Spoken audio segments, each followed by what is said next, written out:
the online family program coming to you from the Sunshine Coast Health Center. My name is Sarah and I'm one of the primary counselors here, and I also help with the family weekends, which we hold about once a month. So you've probably met me before. Anyways, I wanted to take this month's series and talk to you about a big topic, and that is emotional self-regulation.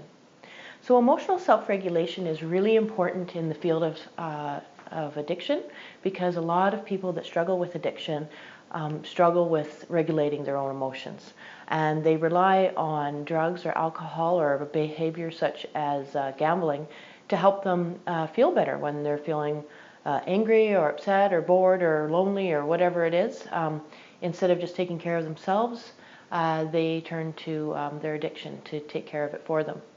So one of the first people to recognize that this was a problem was actually Bill Wilson. You probably recognize that name. He was one of the forefathers of Alcoholics Anonymous. And in 1958, he wrote about what he called at that time emotional sobriety. So emotional sobriety is strikingly similar to emotional regulation, and it's still written about today. But the field of psychology in general didn't pick up on this topic until around the 1990s, and then it really took off.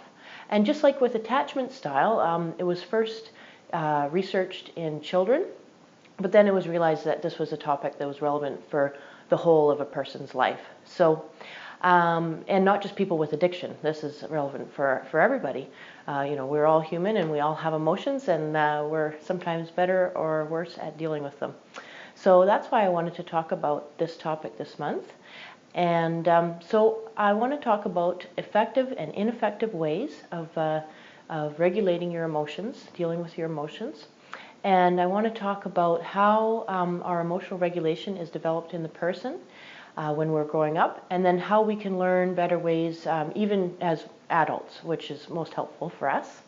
And so I want to talk about that, and as well as why this topic is important for loved ones of people struggling with addiction in particular.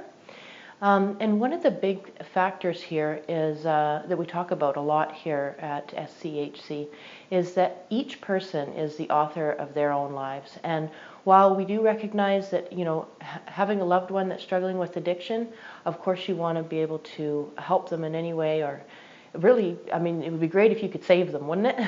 But unfortunately you can't. And, you know, because they're in charge of their own lives and you're in charge of your own life. We're all the authors of our own lives. And so we all need to figure out how to deal with our own emotions. And so being able to regulate our own emotions is a really important skill for everyone. So please join me this month. And next week I'm going to talk about the development of emotional regulation in the person. So I'll see you then.